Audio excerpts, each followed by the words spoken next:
소개해드리고 설교를 시작하려고 하는데 이게 좀 오래된 책인데 진짜 좋은 책이에요. 뭐냐면 새왕 이야기라고 하는 책입니다. 그 새왕이라고 하면 어떤 왕들에 대한 이야기가 있냐면 사울 왕이 등장하고요. 그 다음에 다윗 왕이 등장하고 다윗의 아들이었던 압살롬이 등장을 합니다. 그래서 세 명의 왕들을 통해서 이야기되는데 약간 어떤 느낌이냐면 연극을 보는 것 같아요. 이 책을 읽어보시면. 그래서 진 에드워드라고 하는 분의 책인데 여러분들이 꼭 기회가 되신다면 이 책을 꼭 보셨으면 좋겠어요. 보신 분들도 꽤 계실 텐데 워낙 기독교에서는 유명한 서적이긴 합니다. 이 책의 내용의 한 부분을 오늘 말씀을 통해서 같이 은혜를 좀 나누고자 합니다. 우리 오늘 제목이 전쟁의 사람 다윗인데 다윗의 이름의 뜻이 있어요. 다윗의 이름의 뜻은 뭐냐면 사랑받는 자, 그 다음에 사랑하다, 이런 의미를 갖습니다. 그러니까 어떻게 보면 다윗이란 이름을 한국말로 바꾸면 뭐로 바뀌냐면 사랑이 정도로 생각하면 돼요. 그러면 오늘 말씀은 전쟁의 사람, 사랑이 이렇게 생각을 해도 될 만큼 우리가 데이빗하고 다윗하면 너무 멋있는데 실제로 이름을 보면 참 하나님께서 어떻게 사용하시는지 우리에게 보여주는 것 같아요. 그러니까 다윗의 이름은 오늘날 한국말로 하면 누구라고요? 네, 사랑이. 그래서 전쟁의 사람 사랑이에 대해서 함께 좀 오늘 말씀을 좀 보일 텐데 이 다윗은 여러분들이 이제 성경을 읽어보시면 성전을 짓고 싶었지만 하나님께서 성전을 다윗에게 허락질 않으세요. 왜냐하면 그 손에 피를 많이 묻혔을 만큼 다윗은 전쟁의 사람이었습니다. 그런데 사랑이라는 이름과 같이 다윗이 그렇게 전쟁을 하면서 무서운 사람이나 아니면 많은 사람을 죽임으로써 막 성격이 이상해지거나 사이코패스가 되거나 그렇지는 않았어요. 근데 그 이유가 뭐냐? 오늘 본문을 통해서 왜 전쟁의 사람인지를 우리가 함께 은혜를 나누면서 좀 살펴보고자 합니다. 함께 말씀을 사무엘상 17장 41절부터 47절까지의 말씀입니다. 우리 함께 읽어볼게요. 시작. 블레셋 사람이 방패든 사람을 앞세우고 다윗에게로 점점 가까이 나아가니라. 그 블레셋 사람이 들어오다가 다윗을 보고 업신여기니 이는 그가 젊고 붉고 용모가 아름다움이라. 블레셋 사람이 다윗에게 이르되 네가 나를 개로 여기고 막대기를 가지고 내게 나왔느냐 하고 그의 신들의 이름으로 다윗을 저주하고 그 블레셋 사람이 또 다윗에게 이르되 내게로 오라. 내가 내 살을 공중의 새들과 들 짐승에게 주리라 하는지라. 다윗이 블레셋 사람에게 이르되 너는 칼과 창과 단창으로 내게 나아오거니와 나는 만군의 여호와의 이름 곧 내가 모욕하는 이스라엘 군대의 하나님의 이름으로 내게 나아가노라. 오늘 여호와께서 너를 내 손에 넘기시리니 내가 너를 쳐서 내 목을 베고 블레셋 군대의 시체를 오늘 공중의 새와 땅의 들 짐승에게 주어 온 땅으로 이스라엘의 하나님이 계신 줄 알게 하겠고 또 여호와의 구원하심이 칼과 창에 있지 아니함을 이 무리에게 알게 하리라. 전쟁은 여호와께 속한 것인즉 그가 너희를 우리 손에 넘기시리라. 아멘. 이 앞에 보면 성경은 블레셋 사람이라고 표현을 합니다. 원래는 누군지 아시나요? 이 누구냐면 골리앗이에요. 근데 성경을 여러분이 17장 말씀을 읽어보면 골리앗이라는 이름은 2번밖에 나오질 않아요. 근데 그 이유가 뭘까를 생각해보면 성경은 골리앗이 이렇게 대단한 사람이 아니라 그냥 누구냐면 그냥 블레셋 사람 중에 한 사람이라는 겁니다. 세상에서 볼 때는 너무나 대단한 인물이지만 성경은 그를 뭐라고 표현하냐면 그냥 블레셋 사람이라고 표현합니다. 근데 다윗은 그 모습이 어땠냐면 42절 보면 그가 젊고 붉고 용모가 아름다웠대요. 그러니까 에서처럼 온몸이 붉은 게 아니라 여러분들 저도 어렸을 때 보면 이 볼이 빨갛게 이렇게 홍조가 일어난 그 어린 애때 모습 있잖아요. 여러분들이 이렇게 어린아이 사진을 찾아보면 인터넷에도 이렇게 볼이 빨갛게 겨울 되면 막 더 빨개져 있는 약간 그렇게 생각하시면 돼요. 그러니까 다윗의 모습이 동양인은 아니었기 때문에 우리로 따지면 약간 유럽처럼 죽은 깨같이 이렇게 어린아이의 모습에 빨간 그런 이미지였는지 모르겠지만 아무튼 그래서 그 모습이 뭐냐면 아름다웠대요. 그러니까 잘생긴 모습은 여러분 읽어보시면 실제로 다윗보다는 다윗의 첫째 형이었던 엘리압과 같은 사람이 훨씬 더 멋있는 모습, 사울이 더 용모가 멋있는 모습인데 다윗은 아름다운 사람이었는데 이 블레셋 사람이 다윗 입장에서 뭐냐면 내가 나를 개로 여기고 막대기를 들고 왔냐? 라고 이야기를 합니다. 사실 오늘날에도 가장 많이 비유되는 사람이 누구냐면 골리앗과 다윗이 항상 비유가 돼요. 그러니까 성경을 모르는 사람, 기독교가 아니다라고 해도 여러분들이 많은 기사나 뭘 볼 때 다윗과 골리앗이 항상 등장하는 모습을 보게 됩니다.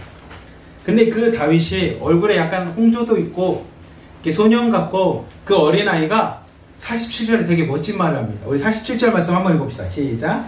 또 여호와의 구원하심이 칼과 창에 있지 아니함을 이 무리에게 알게 하더라. 전쟁은 여호와께 속한 것인즉 그가 너희를 우리 손에 넘기시리라. 아멘. 저는 다윗이 계속 소년으로 등장을 하기 때문에 요 47절을 읽을 때 약간 혼자 무슨 생각이 들었냐면 만약에 다윗이 변성기 전이었다면 저 목소리가 어린 아이의 목소리겠죠. 뭐 여호와의 구원하심이 막 이렇게 외쳤을 거예요. 아니면 변성기가 지났다면 아이의 모습인데 목소리 이렇게 걸걸하게 여호와의 구원이 외치겠는데 아마 저 현장에 있었다면 골리앗이 다윗을 무시할 수 있을 만큼 다윗은 어린아이였고 아마 목소리도 어린아이와 같았을 거예요. 그러니까 우리가 47절이 되게 멋있지만 여러분들 한 번쯤 상상해 본다면 다윗이 그 어린아이 모습으로 변성기가 시작하기 전에 그 외치는 그 목소리의 힘이 다른 사람들 세상적으로 볼 때는 별로 그렇게 멋있어 보이진 않았을 것 같습니다. 하지만 성경은 47절 말씀을 통해서 다윗의 그 믿음, 신앙, 그의 중심이 얼마나 하나님 앞에 제대로 섰는지를 우리에게 보여주는 거예요.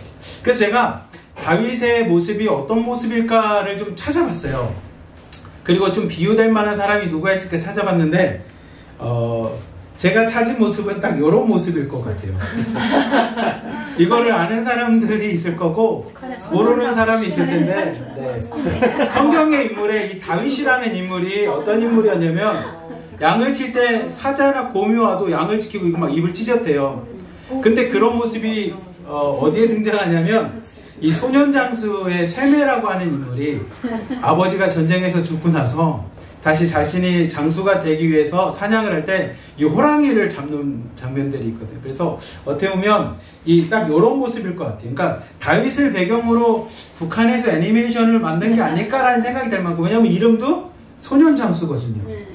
다윗이 어떤 모습이냐면 소년인데 장수고 용사의 모습인 것처럼 그래서 이런 모습이지 않았을까라는 생각을 해서 북한에서 오신 우리 북에서 오신 성도님들에게는 세메와 같은 인물이 다윗이겠구나. 몇 번의 죽음의 과정을 넘기고도 살아나서 하나님의 사람으로 하나님의 나라를 이루어가는 모습을 좀 볼 수 있을 것 같습니다. 근데 오늘 말씀이 다윗 말씀에 배경이 있어요.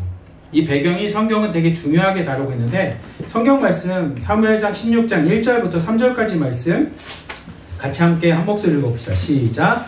여호와께서 사무엘에게 이르시되 내가 이미 사울을 버려 이스라엘 왕이 되지 못하게 하였거늘 내가 그를 위하여 언제까지 슬퍼하겠느냐.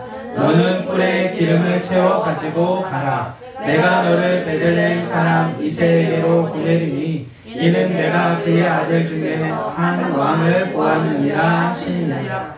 사무엘이 이르되 내가 어찌 갈 수 있으리까. 사울이 들으면 나를 죽이리라 하니 여호와께서 이르시되 너는 암송아지를 끌고 가서 말하기를 내가 여호와께 제사를 드리러 왔다 하고 이새를 제사에 청하라. 내가 내게 행할 일을 가르치니 내가 네게 알게 하는 자에게 나를 위하여 기름을 부을지이다. 아멘.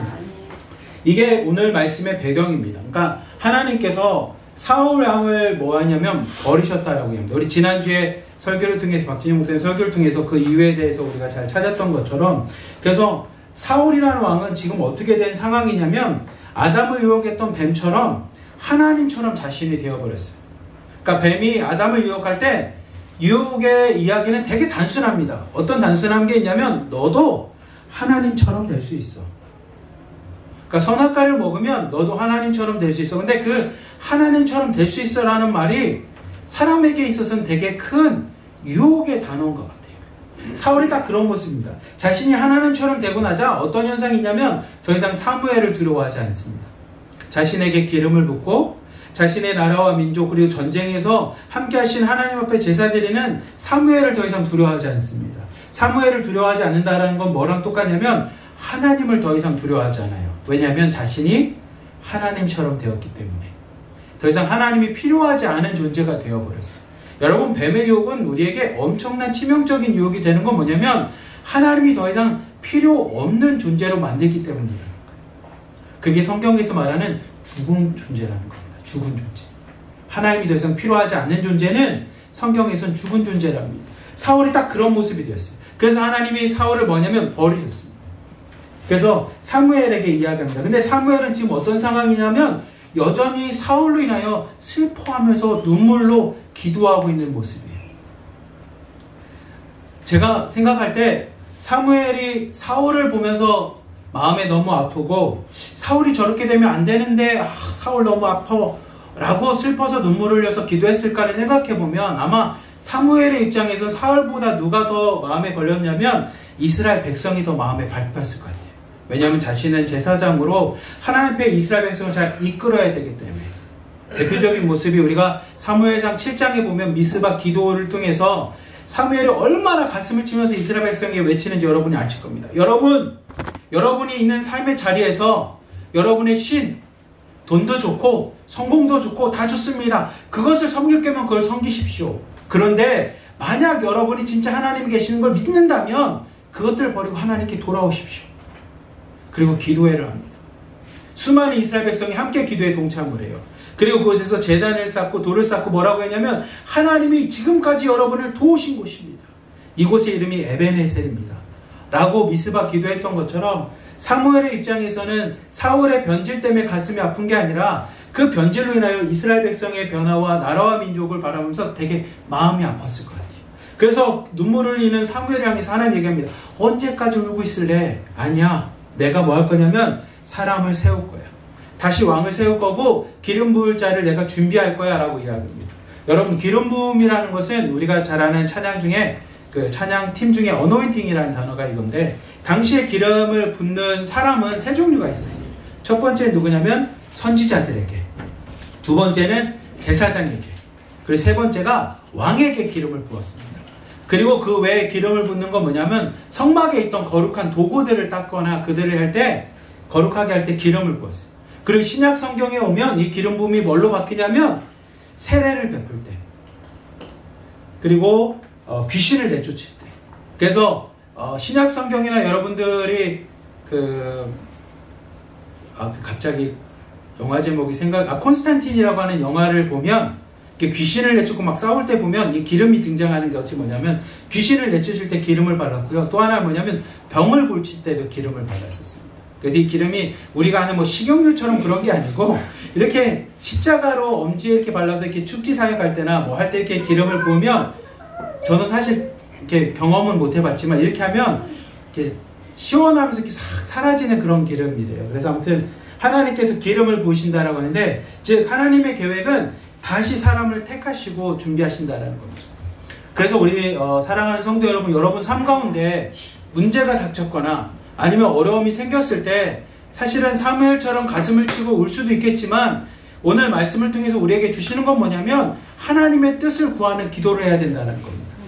오늘날 뭐 여러 가지 이야기 있죠. 코로나도 있고 또 북한과 관련된 사건들도 있고 인종차별도 있고 여러 가지 사건들 앞에 먼저 기독교인이 해야 될 건 뭐냐면 하나님의 뜻을 구하는 겁니다.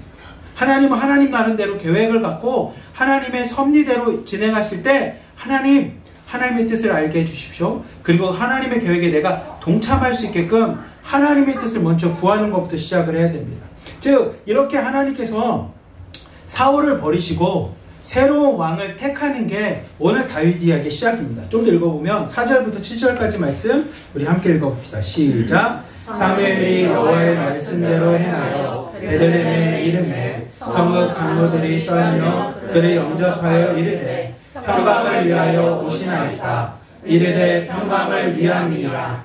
내가 여호와께 제사하러 왔으니 스스로 성결하게 하고 와서 나와 함께 제사하자 하고 이새와 그의 아들들을 성결하게 하고 제사에 청하니라. 그들이 오매 사무엘이 엘리압을 보고 마음에 이르기를 여호와의 기름 부을 자가 과연 주님 앞에 있도다 하였더니 여호와께서 사무엘에게 이르시되 그의 용모와 키를 보지 말라. 내가 이미 그를 버렸노라. 내가 보는 것은 사람과 같지 아니하니 사람은 외모를 보거니와 나 여호와는 중심을 보느니라 하시더라. 아멘. 사무엘이 그래서 하나님이 알려주신 것처럼 제사를 지내기 위해서 갑니다 하고서 베들레헴으로 가게 됩니다. 그러자 베들레헴에 있는 장로들이 떨면서 사무엘을 영접합니다. 그래서 이 주석서를 제가 찾아봤는데 왜 떨었는지가 궁금하잖아요. 그래서 찾아봤더니 뭐 옥스퍼드 주석이나 NIV 같은 주석서에서 표현은 두 가지로 표현하는데, 하나는 사무엘이 당시에 위대한 대제사장이었기 때문에 그를 경외하는 마음으로 떨어올 수 있지만, 실질적으로는 뒷부분은 뭐라고 표현되어 있냐면 당시에 이스라엘 백성이 신앙적으로 타락했던 그들의 모습 가운데 장로들이 두려워하기 시작합니다. 어떻게 보면 사무엘이 와서 너희들 왜 똑바로 제사를 지내지 않아? 하나님의 말씀을 전하지 않아? 자기들을 문책하기 위해서 온 것은 아닐까라고 하면서 떨기 시작합니다. 마치 미스바 기도의 그 기도 제목들을 자기들이 잊어버린 모습을 어떻게 보면 장로들이 두려워했는지 떨면서 물어봅니다. 그래서 뭐라고 그러냐면 평강을 위해서 오셨습니까? 그러니까 우리 문책하러 오신 게 아니라 혹시 좋은 일로 오셨습니까? 평안하십니까? 라고 물어봅니다. 그래서 사무엘이 이야기합니다. 내가 평강을 위해서 왔으니 떨지 말고 나와 함께 제사를 지내자라고 이야기합니다. 그리고 나서 하나님 말씀대로 이새의 아들들을, 이새의 가족을 초청을 합니다. 그리고 첫째 아들인 엘리압을 6절에 보면 사무엘이 보고 뭐라고 말하면 마음에 이르기를 역시 여호와의 기름 부을 자를 주님 앞에 다 이렇게 주님이 준비하셨구나 라고 해서 기름을 부려갑니다. 그래서 하나님이 뭐냐면 아니라는 거예요. 내가 그 사람을 벌써 버렸다라는 겁니다. 사무엘의 실수가 등장을 해요. 왜냐하면 앞에 말씀을 보면 3절 말씀을 보면 하나님께 사무엘에게 뭐라 하냐면 너는 가서 내가 가르치는 대로 하라고 이야기를 해요. 근데 사무엘도 인간이어서 그랬는지 자신의 눈에 볼 때 사울보다 더 나아. 인간적으로 이 사람이 참 좋아. 근데 하나님 뭐라고 하냐면 아니라는 거예요. 나는 용모나 키를 보지 않고 뭐를 보냐면 중심을 본답니다. 중심. 여러분 중심이 뭘까요? 하나님이 보시는 중심. 누가 뭐라고 얘기했는데? 맞습니다. 마음이고, 원어 성경을 보면 옥스퍼드 성경을 보니까 심장입니다. 심장에 남는 사람. 나는 그 심장에 남는 사람과 같이 하나님은 그 심장 마음을 보신다라는 거예요. 근데 그걸 좀 더 이야기하면 뭐냐면 하나님께서는 우리의 외모나 용모를 보는 것보다는 우리의 전 인격을 보신다라는 거예요. 성경에 표현하면 우리의 속마음까지도 보신다라는 거고요. 이 심장이라고 표현되어 있고 마음이라고 표현되어 있는 단어의 뜻은 뭐냐면 우리의 감정을 보시고요. 우리의 지식과 지혜의 자리를 보시고 우리의 양심과 도덕까지도 하나님이 보신다라는 겁니다. 그래서 하나님 뭐라고 말씀하시냐면 아니 나는 사람의 외모를 보는 게 아니라 뭐냐면 그 중심을 보신다라는 겁니다. 우리 세상에서도 이런 얘기가 있더라고요. 남자가 잘생기면 연애를 하고 남자가 성격이 좋으면 결혼을 한다고 합니다. 근데 하나님은 뭐라고 하냐면 다윗의 모습은 외모도 아름다웠고 그 중심, 마음도 좋았던 사람이 다윗이라고 이야기해요. 그래서 하나님께서 이 중심을 보시겠다라고 이야기를 하시고 그 다음 우리 16장 11절부터 13절까지 말씀 한번 보겠습니다. 시작. 또 사무엘이 이새에게 이르되 내 아들들이 다 여기 있느냐. 이새가 이르되 아직 막내가 남았는데 그는 양을 지키나이다. 사무엘이 이새에게 이르되 사람을 보내어 그를 데려오라. 나 여기 오기까지는 우리가 식사 자리에 앉지 아니하겠노라. 이에 사람을 보내어 그를 데려오매 그의 빛이 붉고 눈이 빼어나고 얼굴이 아름답더라. 여호와께서 이르시되 이는 그니 일어나 기름을 부으라 하시는지라. 사무엘이 기름 불병을 가져다가 그의 형제 중에서 그에게 부었더니 그날 이후로 다윗이 여호와의 영에게 크게 감동되리라. 사무엘이 떠나서 나바로 가니라. 아멘. 사무엘이 계속적으로 엘리압을 첫째를 비롯해서 보기 시작합니다. 근데 하나님 뭐라고 하냐면 아니다라는 겁니다. 그래서 7제까지 다 봤는데 아니래요.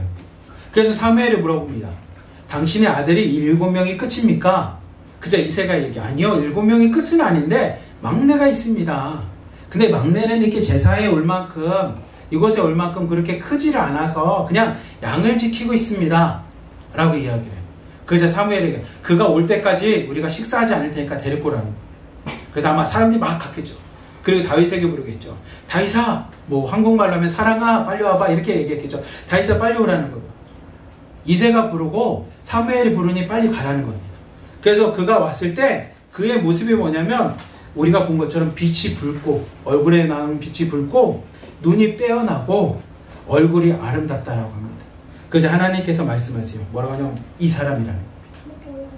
그래서 사무엘이 하나님 말씀대로 그에게 기름을 붓자 어떤 현상이 일어나냐면 여호와 영에게 크게 감동이 됩니다. 오늘날로 말하면 성령이 충만하게 되는 다윗의 모습을 보게 됩니다.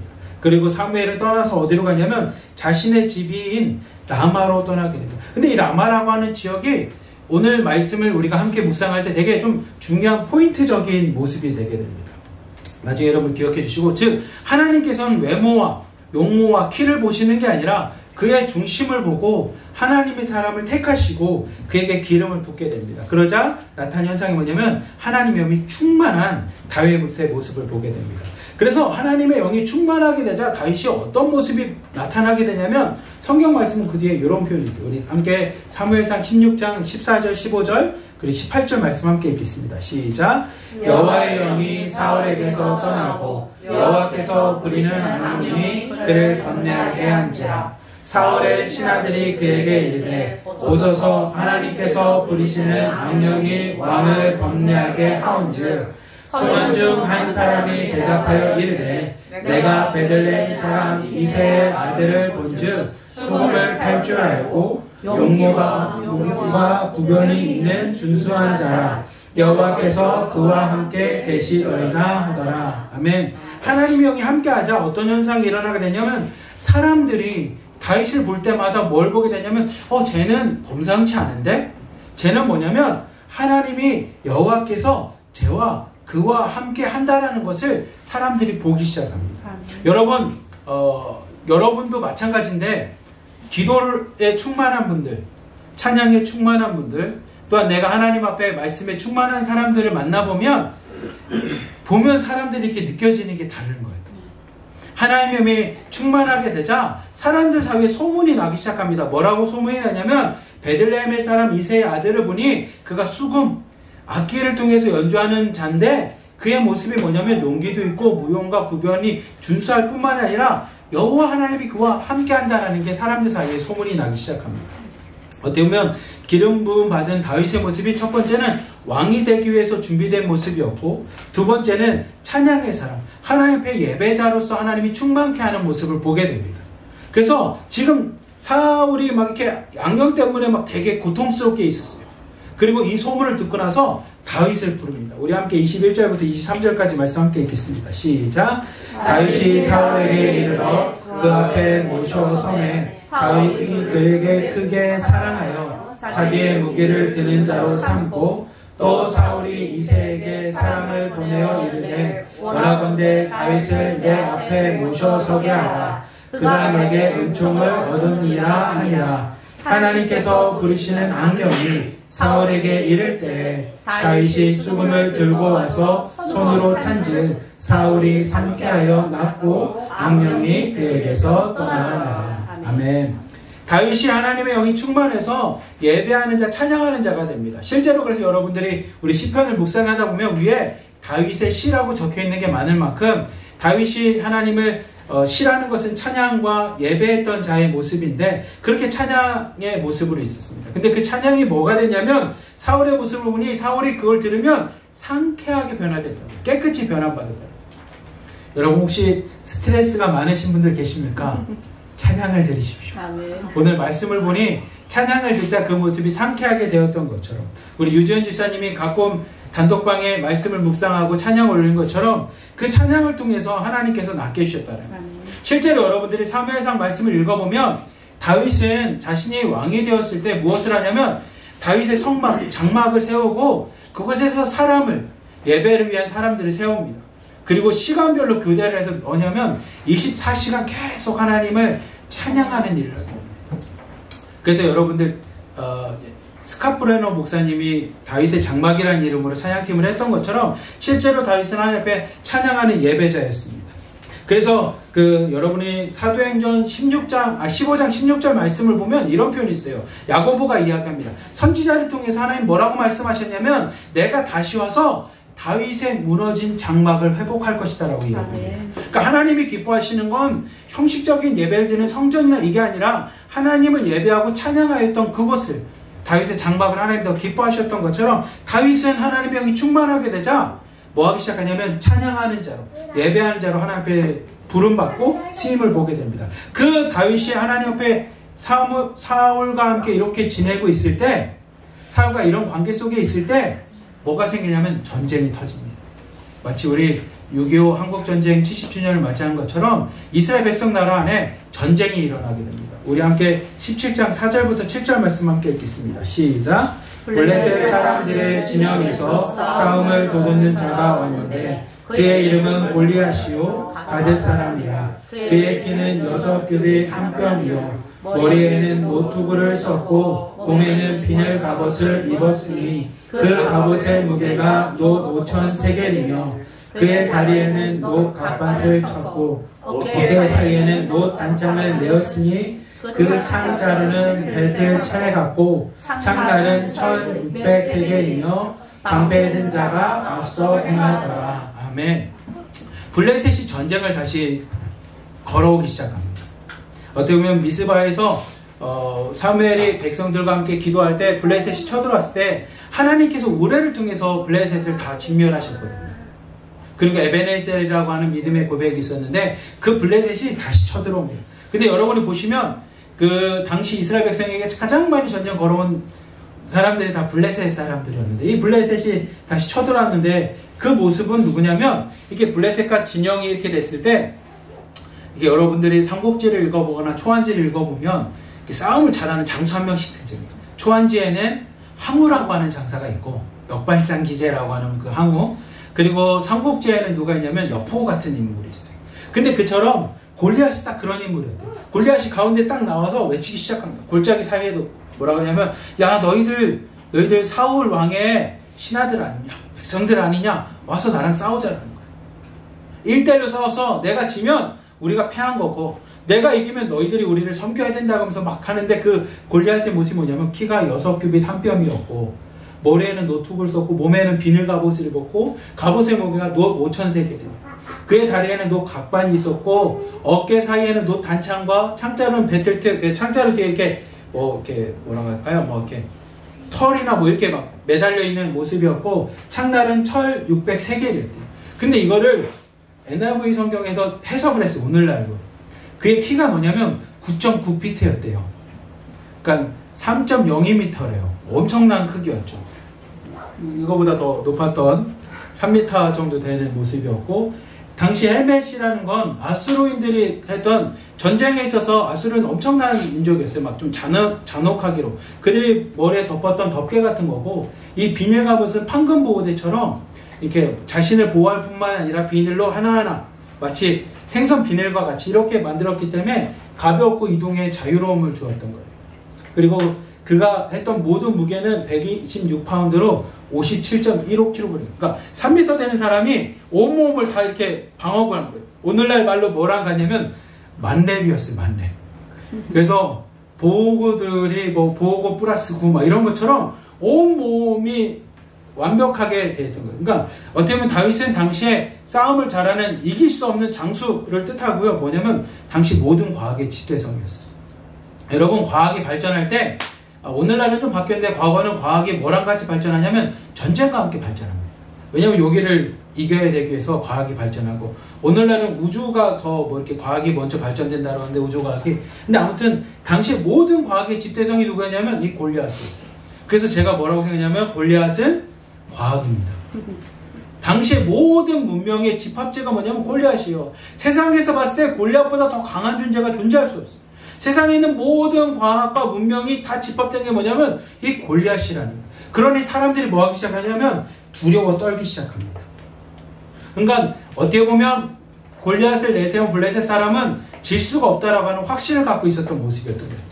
근데 그 골리앗이 이렇게 막 외치고 있을 때 다윗에게 이르되 지금 내 형들을 위하여 이 볶음 곡식 한 에바와 이 떡 10덩이를 가지고 진영으로 속히 가서 내 형들에게 주고 이 치즈 10덩어리를 가져다가 그들의 천부장에게 주고 내 형들의 안부를 살피고 증표를 가져오라. 이 블레셋 사람을 죽여 이스라엘의 치욕을 제거하는 사람에게는 어떤 대우를 하겠느냐. 이 할례 받지 않는 블레셋 사람이 누구이기에 살아계시는 하나님의 군대를 모욕하겠느냐.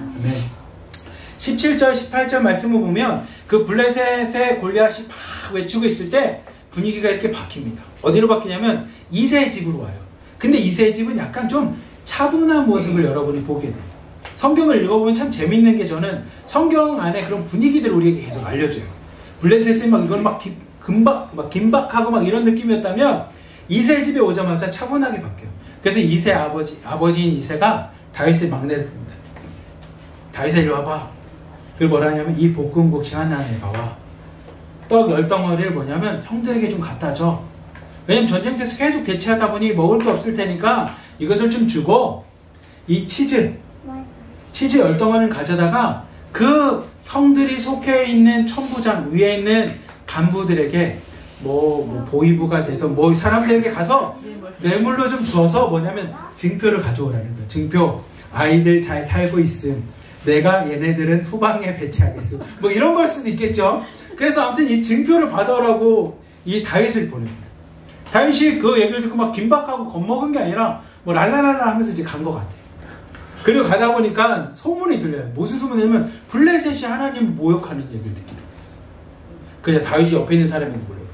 이 블레셋 사람을 죽여 이스라엘의 치욕을 제거하는 사람에게 어떠한 대우가 있습니까? 라고 물어봐요. 그러니까 우리가 성경 말씀을 읽어보면 다윗은 계획이 있던 사람이었던 것 같아요. 그러니까 즉흥적으로 이 블레셋이 하나님을 모욕해 이 나쁜 놈, 뭐 믿음 없는 놈 어떻게 막 하면서 쳐 죽인 게 아니라 먼저 알아봐야 하냐면 야 근데 죽이면 뭐 있대? 죽이면 어떤 대우가 있냐? 라고 물어봐요. 그래서 저는 다윗의 위대함이 여기 있다고 생각해요. 사울이나 많은 왕들은 즉흥적이었거든요. 근데 다윗은 차분하게 물어봐요. 어떤 대우가 있습니까? 그리고 나서 저가 누구이길래 하나님의 군대를 모욕합니까? 라고 이야기를 합니다. 그러고 나서 다윗이 이야기를 하기 시작합니다. 내가 저 블레셋 사람을 쳐 죽일 수 있다. 내가 저 블레셋 사람과 이겨서 전쟁에서 이길 수 있다라고 이야기합니다. 그리고 그 소문이 누구한테까지 들리냐면 사울 왕에게 들립니다. 우리 함께 17장 33절부터 35절 말씀을 읽읍시다. 시작. 사울이 다윗에게 이르되 내가 가서 저 블레셋 사람과 싸울 수 없으리니 너는 소년이여 그는 어려서부터 용사님이라. 다윗이 사울에게 말하되 주의 종이 아버지의 양을 지킬 때에 사자나 곰이 와서 양떼를 새끼를 물어가면 내가 따라가서 그것을 치고 그 입에서 새끼를 건져내었고 그것이 일어나 나를 해하고자 하면 내가 그 수염을 잡고 그것을 쳐 죽였나이다. 아멘. 사울 이야기. 내가 너를 보니 너는 골리앗과 싸울 수가 없어. 싸우면 네가 져. 100번 싸우면 100번 져. 왜냐하면 너는 소년이고 그 골리앗은 어려서부터 뭐냐면 용사래요. 사실 근데 사울이 골리앗 어렸을 때 모습을 본 적이 있겠습니까? 자기 안에 두려움이 그렇게 본 거죠. 근데 우리가 성경을 읽어보서 알지만 누가 용사입니까? 소년 장수 다윗 아니겠습니까? 다윗이 용사였는데 사울의 입장에선 두려움이 다윗을 보니 외모밖에 보이질 않는 거. 골리앗의 외모를 보니. 근데 다윗이 뭐라고 말하냐면 아니라는 겁니다. 자기가 양을 칠 때 어떻게 했냐면 사자나 곰이 오면 사자나 곰을 내가 뭐냐면 다 물리쳤다라는 거예요. 그리고 막 때려서 엎었는데 얘가 다시 일어나면 수염을 잡고 이렇게 때렸대요. 대단한 모습인데 다윗이 그렇게 때려서 내가 쳐 죽일 정도로 다윗이 용사였다라는 겁니다. 그 세왕 이야기에 보면 다윗이 이런 표현을 해요. 뭐라고 표현하냐면 그렇게 동물들 사자와 곰을 쳐하고선 이 양을 안고 나서 다윗이 이렇게 고백을 합니다. 나는 너의 목자이고 하나님은 나의 목자이시구나 라고 이야기할 만큼 다윗은 양을 치는 사이에서도 항상 하나님을 의지했던 사람이었어요. 어떻게 보면 다윗이 어린 아이가 양을 친다라는 걸 생각해보면 다윗 자체가 대단했던 것 같긴 해요. 여러분 한번 생각해보시면 양을 야외에서 치잖아요. 그리고 여러분이 성경 읽어보면 알겠지만 막내한테 별 관심이 없어요. 사람을 보내서 데려오라고 하고 그냥 다윗이 알아서 거기 지내는 것 같아요. 그러면 여러분이 그렇게 외부에 위험한 곳에 사자와 곰이 나타나고 양을 지켜야 되는데 막내를 시키겠습니까? 첫째를 시키겠습니까? 첫째. 여러분들이 부모라면 다 큰 첫째를 시키겠죠. 근데 다윗을 시키는 거 보면 아마 큰 문제가 없기 때문에 계속 다윗에게 맡겼을 것 같아요. 근데 다윗은 그 얘기를 별로 하지 않았던 것 같아요. 아니면 여러분이 엘리압이라고 하는 첫째 형이 다윗 왔을 때 야, 너 또 전쟁 구경하러 왔어? 어디서 꼬마가? 이렇게 혼을 내거든요. 근데 그 모습을 보면 아마 다윗이 형들에게 얘기했을지 모르겠어요. 오늘 사자가 곰이 내 양을 치려고 하길래 내가 무찔렀어 라고 얘기했을 때 형들이 거짓말쟁이로 알았을 것 같기도 해요. 그래서 아마 무시했을 것 같은데 성경은 뭐냐면 다윗은 다른 사람한테 얘기하지 않았지만 하나님 앞에서 항상 그런 고백 가운데 양을 지키던 하나님의 용사였던 거예요. 뭐 그건 저 혼자만의 상상이었지만 말씀을 통해서 우리가 한 번쯤은 유추할 수 있을 만한 말씀인 것 같아서 다윗이 그런 모습이었던 것 같아요. 그래서 사울 왕의 입장에서는 다윗이 그렇게 얘기하니 어차피 사람도 없으니 그럼 네가 가서 싸워라. 그리고 자신의 갑옷을 줍니다. 근데 사울의 갑옷을 입은 다윗이 이렇게 막 질질 끌리는 거예요. 안 맞고 불편하고. 그러니까 다윗이 얘기해요. 나는 이 갑옷이 나한테 안 맞으니 갑옷을 놓고 물맷돌을 가지고 나가기 시작합니다. 그리고 블레셋 사람 앞에 씁니다. 우리 함께 17장 42절부터 45절까지만 설명해 봅시다. 시작. 그 블레셋 사람이 둘러보다가 다윗을 보고 업신여기니 이는 그가 젊고 붉고 용모가 아름다움이라. 블레셋 사람이 다윗에게 이르되 내가 나를 개로 여기고 막대기를 가지고 내게 나왔느냐 하고 그의 신들의 이름으로 다윗을 저주하고 44절. 그 블레셋 사람이 또 다윗에게 이르되 내게로 오라. 내가 내 살을 공중의 새들과 들짐승에게 주리라 하는지라. 다윗이 블레셋 사람에게 이르되 너는 칼과 창과 단창으로 내게 나아오거니와 나는 만군의 여호와의 이름 곧 내가 모략하는 이스라엘 군대의 하나님의 이름으로 내게 나아가노라. 아멘. 여러분 말씀을 보면 여러분들이 성경을 한번 쭉 읽어보면 재밌는 현상이 있어요. 재밌는 현상이 뭐냐면 사무엘상 17장은 골리앗에 대한 표현이 조금씩 다른 걸로 바뀌고 있어요. 그러니까 뭘로 바뀌냐면 골리앗이라는 인물이 당시 과학이었고 문명이었던 골리앗이 성경은 그 다음에 뭐로 표현이 바뀌냐면 그냥 블레셋 사람으로 바뀝니다. 그러니까 세상에서 가장 강하고 힘이 세고 위대한 사람이 골리앗인 것처럼 처음에는 표현되지만 좀만 지나면 그냥 골리앗은 뭐냐면 블레셋 사람 중에 한 사람이 됩니다. 근데 그 블레셋 사람 중에 한 사람을 다윗은 뭐라고 표현되냐면 내가 저 사자나 곰 같은 존재는 금방 쳐부숩니다 라고 해서 골리앗은 어느 순간인가 곰이나 사자와 같이 그냥 단순하고 힘있고 무식한 존재로 바뀌게 됩니다. 근데 전쟁터에 딱 쓰자 골리앗이 자신을 향해서 뭐라고 표현하냐면 야 네가 날 개로 여기냐? 라고 개가 돼버려요. 참 재밌죠? 세상에서 보기에 첫 번째 모습은 어떤 모습이냐면 가장 위대했던 모습. 문명과 과학과 가장 힘이 세고 했던 모습인데 성경은 그 골리앗을 계속적으로 우리가 읽으면 읽을수록 골리앗 모습이 바뀌어요. 어디까지 내려가냐면 개가 돼버려요. 그냥 막대기 하나로도 무찌를 수 있을 만큼. 여러분 성경이 우리에게 주는 이 표현들과 말씀 한번 좀 생각했으면 좋겠어요. 여러분 인생 가운데 골리앗 같은 존재가 얼마나 많습니까? 나를 억누르는, 나에게 문제가 되는, 돈이 될 수도 있고 성공이 될 수도 있고 아니면 내가 이겨야 될 수많은 문제들 앞에 성경은 뭐라고 하냐면 네가 처음 볼 땐 그렇게 대단해, 위대해 보이고 커 보여. 하지만 믿음의 눈으로 보면 결국 뭐가 되냐면 별거 아니야. 그냥 개가 돼. 라고 이야기를 해요. 근데 반면에 여러분이 아는 것처럼 다윗은 계속적으로 바뀝니다. 얼굴이 붉었고 소년이었고 아이와 같은 모습이 점점 하나님의 영이 충만해지면서 그가 용사가 되어가는 모습과 같이 하나님께서 여러분에게 이렇게 말씀하세요. 하나님의 사람, 하나님의 영이 있는 사람은 비록 겉모습은 소년 같지만 점점 그의 모습은 뭐가 되냐면 세상이 감당할 수 없는 용사가 되어가고 있는 모습을 보게 됩니다. 여러분 성경을 통해서 그 모습을 꼭 보셨으면 좋겠어요.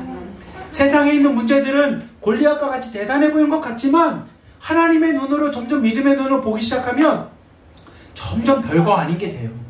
그리고 여러분이 하나님의 영이 충만한 사람, 말씀과 기도로 찬양으로 충만해진 사람은 세상이 볼 때 소년 같지만 그가 하는 모습을 보면 세상이 감당할 수 없는 용사가 되어버리는 것과 똑같아집니다.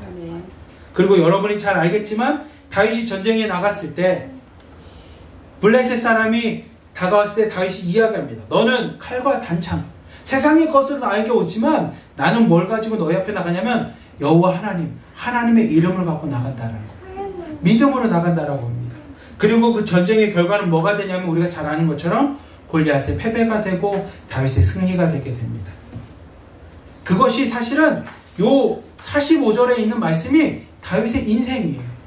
여러분이 다윗의 인생을 한마디로 정리하십시오. 그러면 딱 이 말입니다. 칼과 단창이 아닌 하나님의 이름으로 세상 가운데 살아갔던 존재가 다윗이라는 겁니다. 그래서 전쟁의 사람 다윗이라는 표현은 뭐냐면 칼과 단창에 의한 삶이 아니라 하나님의 이름으로 세상 가운데 살아갔던 전쟁의 사람 다윗이라는 겁니다. 그리고 다윗이 그렇게 승리를 하게 되자 이제 사울이 부르겠죠. 우리 함께 56절부터 58절까지 말씀 함께 읽읍시다. 시작. 왕이 이르되 너는 이 청년이 누구의 아들인가 물어보라 하였더니 다윗이 그 블레셋 사람을 죽이고 돌아올 때에 그 블레셋 사람의 머리가 그의 손에 있는 채 아브넬이 그를 사울 앞으로 인도하니 사울이 그에게 묻되 소년이여 누구의 아들이냐 하니 다윗이 대답하되 나는 주의 종 베들레헴 사람 이새의 아들이니라 하니라. 아멘. 오늘 말씀 보면 사울이 전쟁에서 이겼다라는 이야기를 들었어요. 골리앗의 목을 지금 다윗이 쳐가지고 그걸 갖고 온다라고 이야기를 합니다. 그러자 사울이 당시에 군대 사령관이었던 아브넬에게 물어봐요. 야, 도대체 제가 누구냐? 좀 알아보라는 거예요. 그래서 아브넬이 전 누군지 모릅니다. 그럼 좀 물어봐 라고 이야기해요. 근데 여러분들이 우리 아까 읽었는데 하나 모순적인 말씀은 뭐냐면 사무엘상 16장에 사울이 다윗을 부르거든요. 내가 막 머리가 너무 아프니까. 그리고 다윗이 거기서 수금과 하나님 앞에 찬양을 하자가 깨끗이 나왔어요. 그래서 사울이 뭐냐면 야, 니네 아버지 이새에게 내가 말할 테니까 너 가지 말고 내 옆에 있어. 자기 옆에 있었던 사람이 다윗인데 사울이 물어봐요. 야, 저가 누군지 좀 이름 좀 알아봐. 그래서 다윗이 가서 이야기합니다. 나는 주의 종 베들레헴 사람 이새의 아들입니다 라고 이야기해요. 어떻게 보면 16장과 17장 말씀의 차이가 뭘까를 고민을 해보니까 사무엘이 사울에게 이렇게 얘기하거든요. 자기가 오기 전에 제사를 지내는 사울에게 뭐라고 말하냐면 왕이 노망났습니다. 노망났습니다. 나이 좀 먹더니 그냥 망해버렸습니다. 이 뜻인데 그 노망이라는 게 어떻게 보면 16장 17절을 통해서 좀 혼자 추측해볼 수 있는 건 사울에게 치매가 오기 시작했나 이런 생각도 좀 하게 됐어. 왜냐하면 그 옆에 찬양하고 했던 이새의 아들 다윗이 있다가 17장의 전쟁에서 이기고 온 다윗을 향해서 야 네가 누구냐? 라고 물어보는 거 보면 사무엘이 하나님 앞에 혹시 그렇게 된 건 아닐까? 뭐 그냥 혼자 추측입니다. 근데 아무튼 그런 상황인데 성경은 우리에게 뭐라고 하냐면 기름 부은 다윗의 모습을 성경은 세 가지로 표현을 하고 있습니다. 첫 번째 뭐로 표현하냐면 왕으로 표현하고 있습니다. 하나님이 다시 하나님의 나라, 국가, 민족과 나라를 위해서 세운 하나님의 지도자, 왕으로서 다윗을 표현하고 있다면 두 번째 다윗은 뭐로 표현되어 있냐면 하나님의 충만해서 예배자로서 찬양하는 자로서 다윗이 표현되어 있다면 오늘 말씀은 다윗을 뭘로 표현하고 있냐면 전쟁에서 용사로 표현합니다. 근데 다윗은 전쟁을 할 때마다 사울이나 다른 사람과 달랐던 건 뭐냐면 하나님의 이름으로 전쟁했다라는 거예요. 자신의 이름으로 전쟁하지 않고요. 자신의 힘으로 전쟁하지 않고요. 여러분 한번 생각해 보십시오. 저는 요즘에 유튜브로 이렇게 동물 나오는 걸 좀 많이 보거든요. 왜 그런지 모르겠어요. 나이 먹을수록 동물을 더 많이 보게 되는데 그러면 이렇게 세상에서 막 무서운 동물들 뭐 이런 것도 보고 막 그러는데 거기에서 보면 여러분들이 사자나 곰 앞에 섰을 때 얼마나 무섭겠습니까? 근데 그 사자와 곰을 내가 주먹으로 쳐서 무찔렀어요? 그러면 여러분 자랑하고 싶은 마음이 얼마나 많겠어요? 내가 이런 사람입니다. 삼손처럼. 근데 다윗은 자랑이 없어요. 다윗이 죽는 그 순간까지 자신의 자랑을 하지 않습니다. 오직 이스라엘 백성이 사울은 천천히요 다윗은 만만입니다라고 백성들이 자랑을 하더라도 다윗이 자신 스스로가 자랑하지 않습니다. 다윗은 하나님의 이름으로 나갔기 때문에 겸손하게 전쟁을 치릅니다. 이게 다윗의 모습이라는 거예요. 근데 그 다윗을 사울이 기뻐하겠죠. 왜냐면 내가 아플 때마다 찬양을 통해서 낫게 해주지, 뭐 외부에서 적군이 쳐들어오면 전쟁에서 승리하게 해주지. 그러니 다윗이 너무 예쁘니까 항상 옆에 뒀어요. 그리고 자신의 사위로 삼습니다. 딸을 주고. 근데 그 사울이 미치기 시작해요.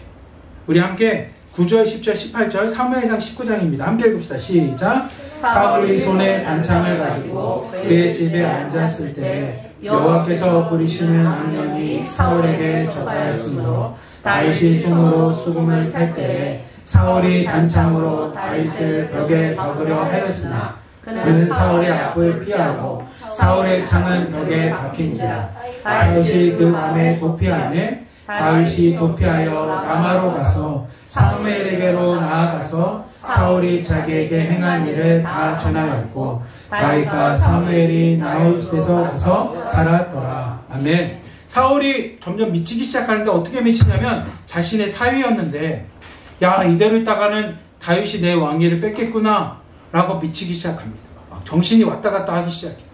그러자 단창을 들고 있는 상태에서 사울이 앉아서 찬양을 하려고 할 때 사울을 향해서 창을 던집니다. 다윗이 그걸 피해요.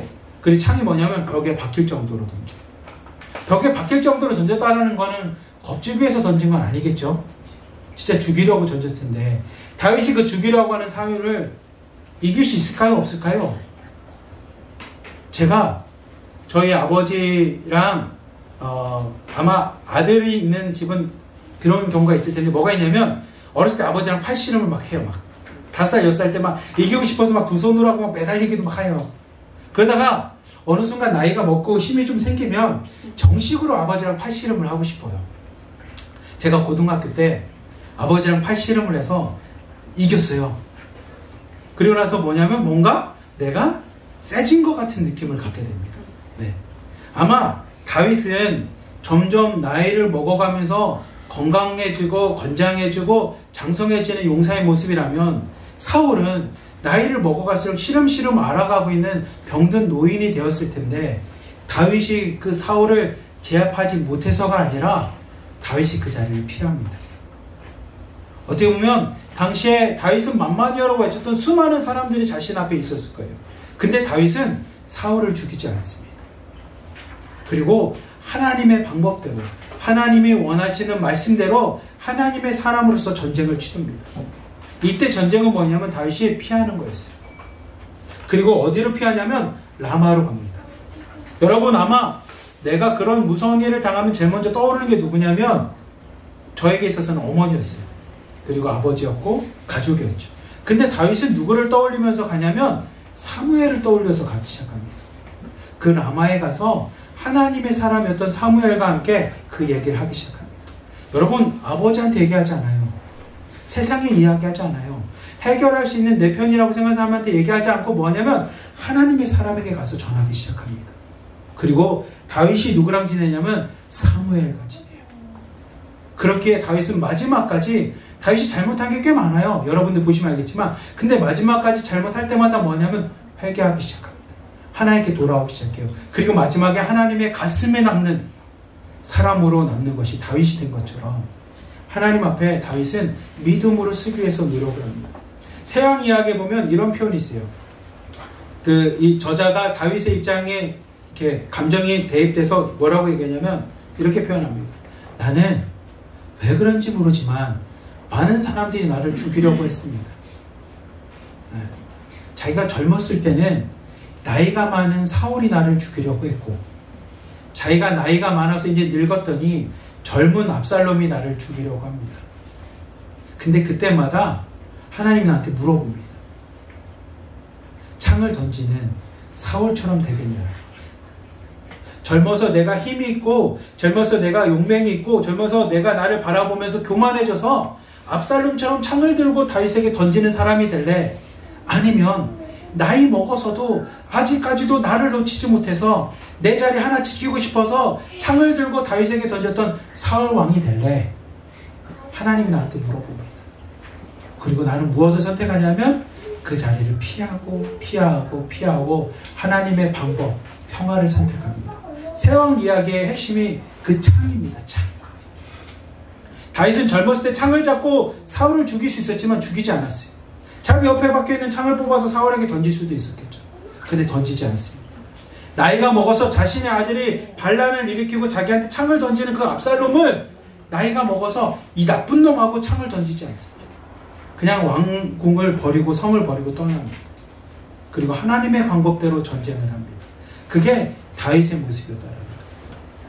잘 보면 오늘 말씀을 통해서 우리에게 하나님 주시는 건 하나님께서는 외모가 아니라 우리의 중심을 보신다는 거예요. 그 중심은 뭐냐면 다윗과 같이 창을 던질 수 있는 힘이 있냐 없냐, 너 전쟁을 잘하냐라는 외모와 용모와 키가 아니라는 겁니다.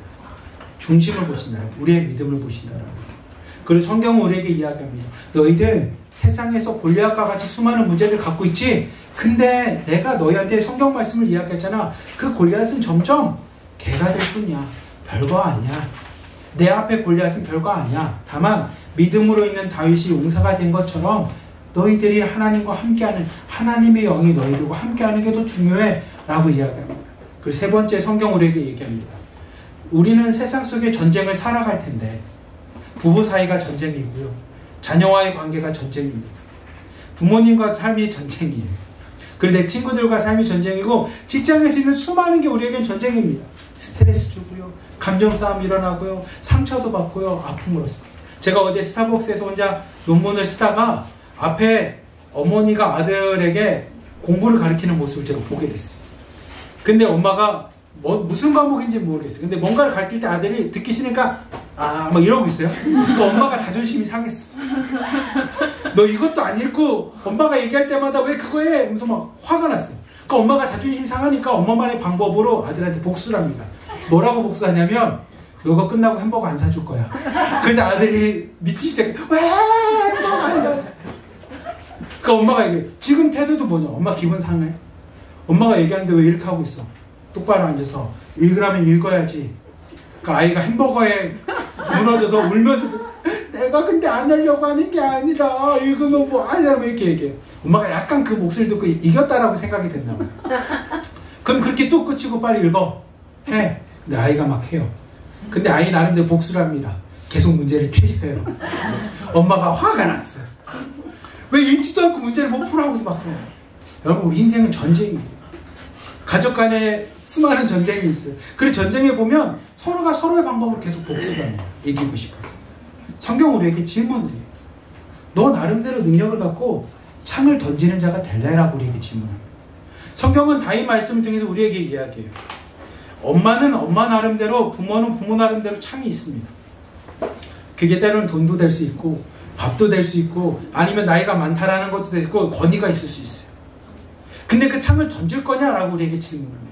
자녀는 자녀 나름대로 창이 있어요. 왜냐하면 어차피 부모는 날 못 이겨. 그래도 내가 뭐 할 거야? 지원이하고 이겨낸 것처럼 아이는 아이 나름대로 엄마를 어떻게 하면 구워 삶을지를 압니다. 근데 성경은 우리에게 다윗의 말씀을 통해서 이야기해요. 창을 던지는 인생을 살겠냐라는 겁니다. 그리고 성경은 뭐라 하냐면 아니, 다윗은 창을 잡지 않았어요. 무엇을 잡았냐면 여호와 하나님의 이름을 붙잡았다는 겁니다. 사랑하는 하나목양교회 성도 여러분, 오늘 다윗의 말씀을 여러분 마음에 좀 새겼으면 좋겠어요. 그리고 여러분도 세상 가운데 창을 잡는 인생이 아니라 하나님의 이름을 잡기를 축복합니다. 아멘. 그리고 그 하나님의 이름을 통해서 여러분 세상 가운데서 하나님의 승리를 경험하십시오. 사울의 승리, 압살롬의 승리는 결국 비참한 말로를 겪지만 하나님의 승리인 다윗의 승리는 하나님이 내가 기뻐하는 자라는 표현을 합니다. 하나님 가슴 심장에 남는 사람이 됩니다. 아멘. 부디 사랑하는 한목양교회 모든 성도님들, 하나님 말씀을 기억하며 창을 잡는 믿음이 아닌 여호와 하나님의 이름을 붙잡음으로 하나님의 사람으로 거듭나시는 여러분들 되시길 주님의 이름으로 간절히 기도하며 축복합니다. 아멘.